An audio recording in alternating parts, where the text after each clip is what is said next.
Okay, party people. Party people in a place to be.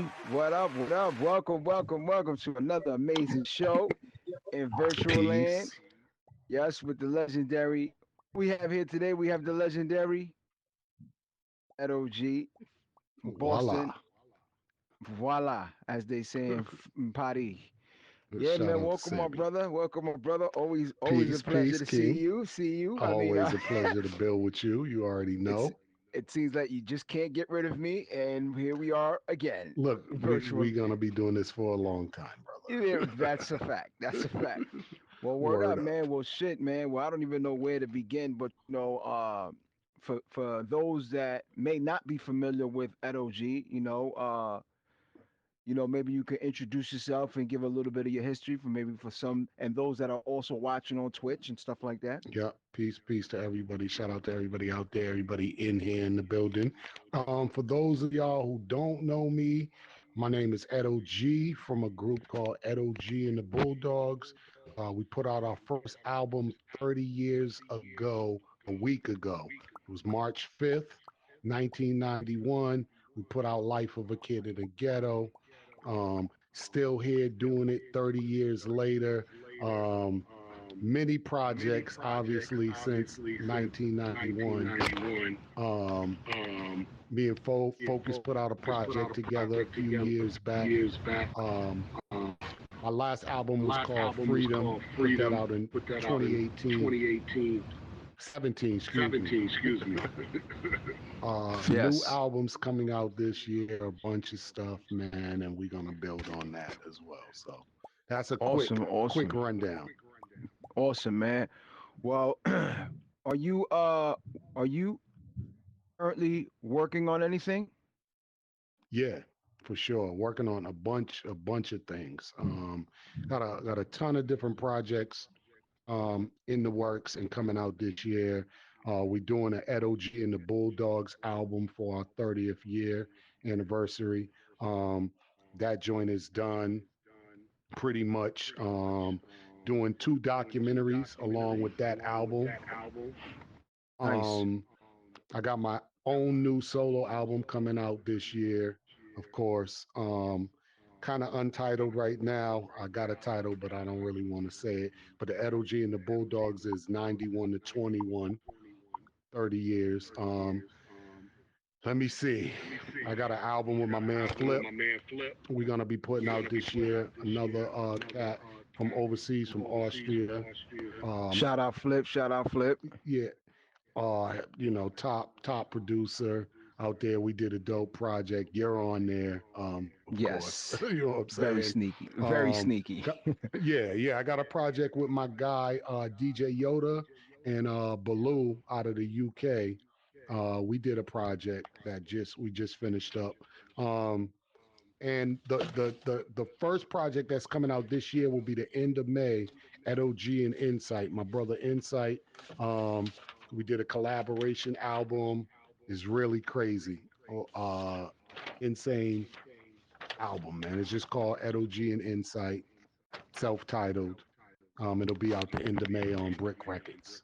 Y'all can look for Oh some man, videos for nice. that coming real soon. Nice, man. So let me ask you, because I know you've been touring.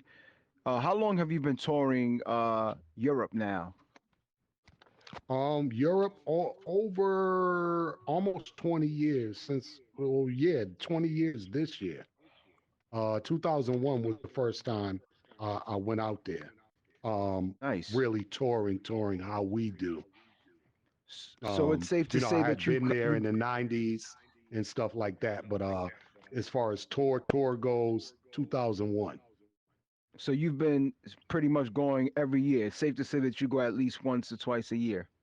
Yeah. I mean, sometimes more than often, as the years have went on, we started to learn more about how it works there and, different things like that and built more relationships. So, yeah, before the pandemic was probably at least 3, 4 times a year. And Right. once I put you on, you just stayed. You never left. You didn't even come back home. So when you bring Yo. the Focus comes, he's not leaving. All right, he's gonna lock the town down first. Then he's going He home. said you stayed. You just stayed. He Yeah. stayed. Yeah, you like my so, man so Insight. In 2004, I brought him on tour, and he ended up staying. And he lived in he lived in Germany for like a few years. well, very nice. Very nice. Very Something you clean. were Very planning clean. on doing. I'm not gonna. Very I'm gonna correct. interview you on my show. We're gonna Yeah. talk about that. So let me ask you this. How did the pandemic, like before the pandemic came in, did you have any plans to tour Europe for 2020? I had no, which was a good thing for me. I didn't have any tours set up, so that didn't affect me in that way because I was planning on putting out my record later in 2020. I You're a wasn't little affected glitchy. in that way. You're a little glitchy. You're a little glitchy. Okay. Can you see if you could re-enter the maybe try to re-enter the space? Word up. Shout out to Sammy. Voila, Sammy. Voila. This is crazy. Yeah. Voila. Voila. Shout out my man Shane. All right, man, this guy gotta go. Sorry, dude. There he is. Sammy.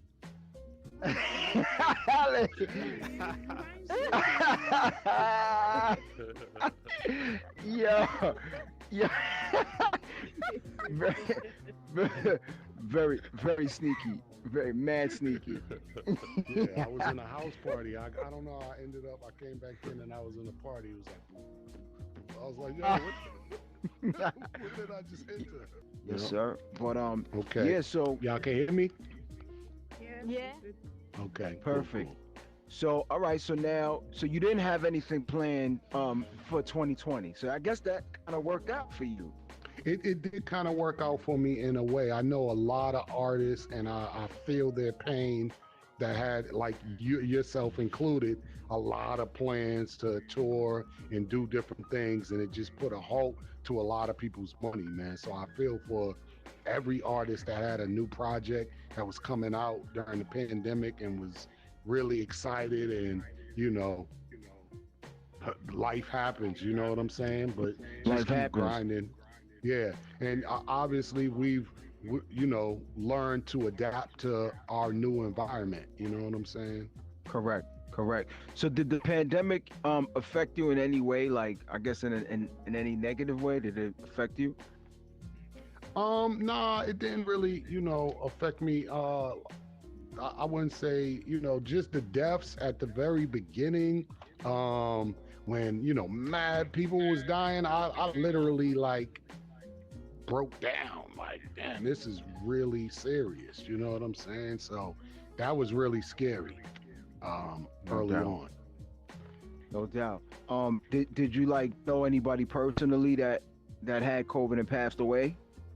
I didn't, man. I didn't. Thankfully, I know a Luckily. lot of people that had got sick though.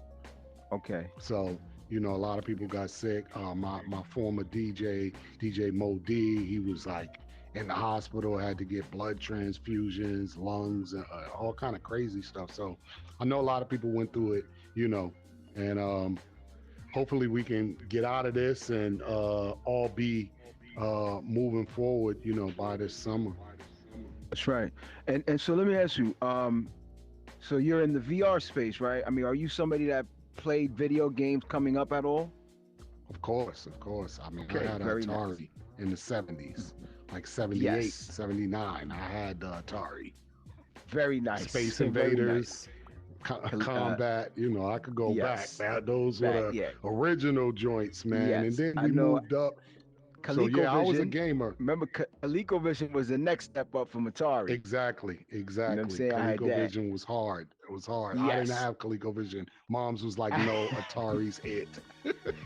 That's where it Yes. stopped. And then, then we graduated. They had the Commodore Yeah. 64, then the Sega. We went on. Yep, And, Sega, Nintendo, and Genesis, all of that, yeah. So and now those now was we're good. here. Madden. Yeah, now we're in a space with people We're from in the all game. over the world, in the game, We're talking, having inside a the game. conversation. I mean, the future is here, man. The future is I now. mean, it's incredible. So, what were your immediate thoughts like once you found out about it and like you tried it? Like, what were your thoughts?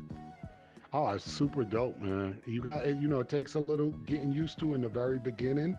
You can get a little woozy, but once you get your foot in and you know how to move around in the space, super dope. Super dope, man. A whole nother world, literally.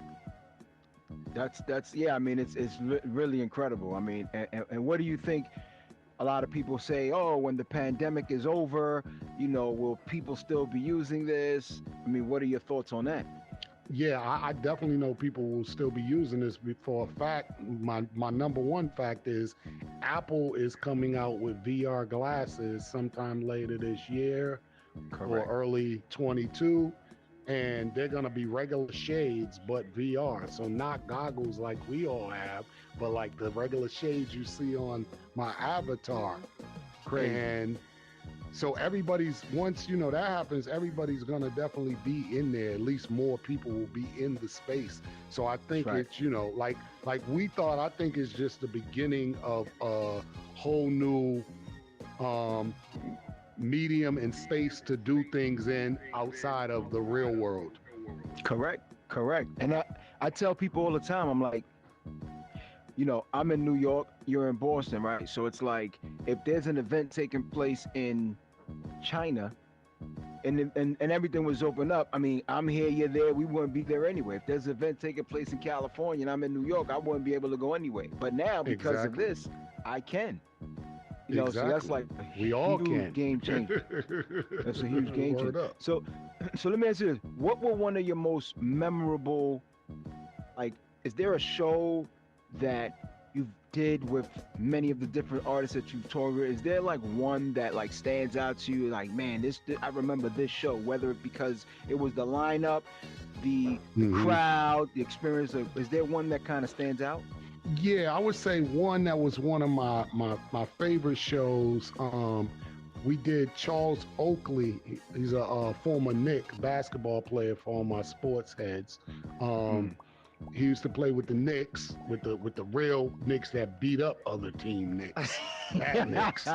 You know what I'm saying? like, um, and he had a birthday party in Virginia, and the lineup was leaders of the new school, Brand Nubian, Edo G and the Bulldogs, and Houdini was the headliner. Oh, And for me, that stood out the most. That show was just amazing. The energy. He rented out the whole hotel. It was a Holiday Inn, but it was still fly oh. back then in the 90s. It Okay, was like, okay. you know what I'm Not the saying? gutter But he shit rented now. the whole Okay. joint. Everybody stayed there. It was just a great time, man. The show, and then to perform with Houdini, God rest the dead, R.I.P. to Ecstasy, one of my favorite groups of all times. And to sit there and conversate and chop it up with those guys, I had already knew Brand Nubians and Leaders because we had did so many shows together throughout that time period. But to do it with all of them and Houdini was dope. Wow, that's pretty amazing.